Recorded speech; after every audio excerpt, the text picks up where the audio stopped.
नमस्कार.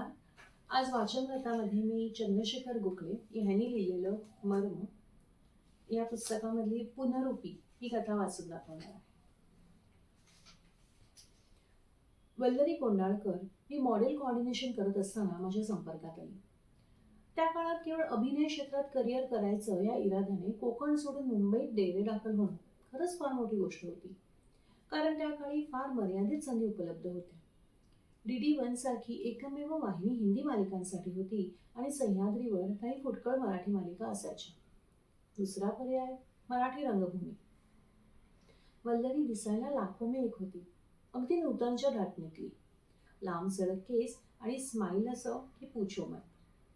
मला वाटलेलं की वल्लरी लगेच बिझी होईल, निर्माते दिग्दर्शक तिची लगेच दखल घेतील, पण तसं काही झालं नाही. हो, म्हणजे दुर्गा खोटे प्रोडक्शनच्या माहितीपटात ती झळकायची, पण तेवढंच. तसे मालिका चित्रपट मिळवण्याचे छुपे मार्ग त्या काळातही होते. पण वल्लरी त्या टाईपची मुलगी नव्हती.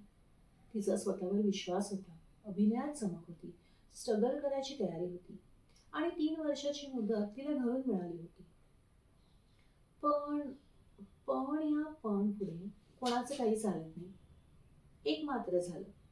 उपेंद्र वेळणकर सारखा उमदा देखणा समंजस मित्र तिला मिळाला होता.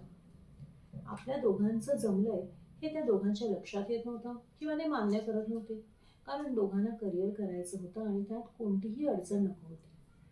दोघं जोडीने स्ट्रगल करायचे, जोडीने निराश व्हायचे, जोडीने एकमेकांना आधार द्यायचे आणि वेळ प्रसंगी त्या दोघांच्यात चोंबडेपणा करायला मी सुद्धा असायचो.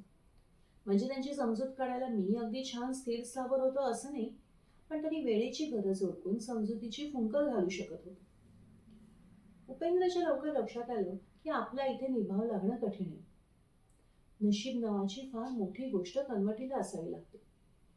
तो निराश झाला नाही, पण त्याने आपला हट्ट सोडला. तो टेक्स्टाईल डिझायनर होता आणि त्याने हाताशी आलेली संधी सोडली नाही आणि मग बॉम्बे डाईनमध्ये चिकटला. वल्लरीचं धक्के खाणं चालूच होतं. घरून मिळालेली मुदत संपत आली होती. येणारे अनुभव सहन न होणारे होते. ओळखीची माणसं, सतत अवतीभवती वावरणारी माणसं सुद्धा संधी मिळतात कशी वागत होती याचं प्रत्यंतर तिला मिळत होतं. नाईलाजाने सज्जन राहणारे काही महाभाग असतात ते जास्त खतरनाक असतात. त्यांच्या नावानं तुम्ही गळाही काढू शकत नाही. वल्लरी अशा अनुभवानं खचली आणि अशा वेळी समजूत काढणंही शक्य नसतं. शेवटी तिने घरी जायचा निर्णय घेतला आणि उपेंद्रने घाई केली. तिला लग्नाचं विचारलं. तिने पण लगेच हो म्हणून टाकलं. उपेंद्रच्या आत्याचं घर राहायला मिळालं. संसाराला सुरळीत सुरुवात झाली तरी उपेंद्र मला म्हणायचा, शेखर, वल्लरीसाठी योग्य संधी आली तर सांग. तिच्यासारख्या अभिनेत्रीने चमकायलाच हवं. आता वल्लरीला आई व्हायचं वेग लागलं, पण तिथेही प्रतीक्षा चुकली नाही. लग्नाला 4 वर्ष झाली, पण आई होण्याचा योग येईल ना. मग उपेंद्र म्हणाला, शेखर, तिला कुठेतरी बिझी कर, नाहीतर ती ना विचार करत बसेल. योग जुळून आला की सगळं जुळून येतं तसं झालं. नेमकी तेव्हाच राजपुतानी नावाची एक बिग बजेट मालिका मंजू सिंग करायला घेणार होती. तिला कॉस्ट्युम सांभाळायला कोणीतरी असिस्टंट हवी होती. मी वल्लरीला घेऊन गेलो. मी वल्लरीला ऑफिसमध्ये नेलं तेव्हा खूपच गंभीर वातावरण होतं. राजपुतानीसाठी तयारी जोरात चालू होती, पण काही केल्या मंजू सिंगला नायिकाच पसंत पडत नव्हती. आता सुद्धा एका नामवंत हिरोईनला तिने रिजेक्ट केलं होतं, त्यामुळे अख्खा स्टाफ अपसेट झाला होता. मी वल्लरीला मंजू समोर उभी केली. वल्लरी तिच्या स्वभावानुसार बोलायला लागली आणि मंजू तिला निरखत राहिली आणि एकदम म्हणाली, ह्या जॉबचं राहू दे ग, राजपुतानीची नायिका बनशील, जोधवा साकारशील. वल्लरीला हा धक्काच होता. ती रडायला लागली.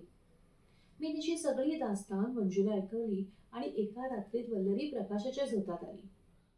कोणी नाकं मुरडली, कोणी भुवया उंचावल्या, पण उपेंद्र मात्र मनोमन खुश झाला. तेव्हाच्या प्रथेनुसार त्याने मला दादरच्या प्रकाशमध्ये ट्रीटही दिली. वल्लरीने बिना दिक्कत करारपत्र साईन केली. 10-12 सह्या एका दमात करून टाकल्या. वल्लरीशी करार पक्का झाल्यावर जोधवाचं युनिट कामाला लागलं. जोधवाचं पहिलं शूटिंग उदयपूरला लागणार होतं. सलग 15 दिवसाचं शूट चालणार होतं. रझा मुराद, चांद उस्मानी, राधा सलूजा असे नामवंत कलाकार त्यात सहभागी होणार होते. युनिट बरोबर मी असणारच होतो, पण उपेंद्रही बायकोचं कौतुक बघायला 4 दिवस यायचा होता. वल्लरीच्या अपोजिट कोण ही उत्कंठा होती. पण नायकाचं नाव ऐकल्यावर तोडीस तोड जोडी मिळाली असं आम्हाला वाटलं. कारण बेंजामिन गिलानी वल्लरीचा नायक होता. दोघांचं with getup photo session Mehboob स्टुडिओमध्ये पार पडलं. कमाल अमरोहीच्या कुठल्या तरी चित्रपटाचा भव्य सेट होता. अख्खा दिवस खूप हेक्टिक होता. वल्लरीला एका दिवसात 16-17 पेहराव बदलावे लागले. एक एक पेहराव 7-8 किलोचा होता आणि त्याचा ताण वल्लरीवर येणं साहजिकच होतं. ती थोडी आजारी असल्यासारखी झाली. मंजू म्हणाली, काही हरकत नाही, 1 हफ्ता रेस्ट लेने दो, सब ठीक हो जाएगा. पण ते आजार पण नव्हतं. ती चाहूल होती. वल्लरी आई होणार होती. दोन्हींपैकी एक काहीतरी स्वीकारायची वेळ वल्लरीवर आली. फार मोठा पेच वल्लरी समोर टाकला, पण वल्लरीला निर्णय घ्यायला क्षणाचाही विलंब लागला नाही. वल्लरीने क्षणात निर्णय घेऊन टाकला. जोधवा साकारण्यापेक्षा मला आईचा लाईफ लॉंग रोल करायला आवडेल. करार रद्द करणं सोपं नव्हतं. अटी स्पष्ट होत्या आणि वल्लरीने विचार करूनच सह्या ठोकल्या होत्या. मंजूने मनात आणलं असतं तर खूप वादंग माजू शकला असता. वल्लरी उपेंद्रला तर खूप मनस्ताप सोसावा लागला असता. पण मंजू सुद्धा स्त्री होती. तिने परिस्थिती ओळखून वल्लरीला करारातून अगदी सहज मुक्त केलं आणि तिला मनापासून शुभेच्छा दिल्या. वल्लरीला पहिली मुलगी झाली. ती 2 वर्षाची होईपर्यंत दुसरा मुलगा झाला. त्यांना सांभाळण्यात ती रमून गेली तेव्हा माझंही घर सुटलं. आज इथे तर उद्या तिथे अशी माझी अवस्था झाली. सध्या कुठे असतोस हा परिचितांचा जाचक प्रश्न टाळण्यासाठी मी परिचितांनाच टाळायला लागले. त्यात आमची ताटातूट झाली. कालांतरानं आपापली गोष्ट पुढे पुढे नेत आम्ही एकमेकांपासून दुरावलो. आता जुनं कोणी भेटलं तरच वल्लरीचा विषय निघतो आणि एक चांगली आर्टिस्ट म्हणत आम्ही हळहळतो. पण परवा अचानक भर दुपारी वल्लरी माझ्यासमोर उभी. मी 50शी उलाटलेला आणि ती ती तशीच पूर्वीसारखीच लाखो में एक. वल्लरी, मी पुटपुटत असतानाच ती हसायला लागली. म्हणाली, मम्मा म्हणालीच मामा लगेच ओळखेल म्हणून. मला तिने मामा केल्याचा आनंद डोळ्यात दाटत असतानाच ती पाया पडली. मी योगिनी, वल्लरीची मोठी मुलगी. माझा धाकटा भाऊ योगीराज. त्याला डॉक्टर व्हायचंय, पण मला मात्र आईसारखाच. मी म्हणालो, जरा तुझ्या मम्माला फोन लाव. वल्लरीसारखंच बेधडक ती म्हणाली, त्याची काही गरज नाही.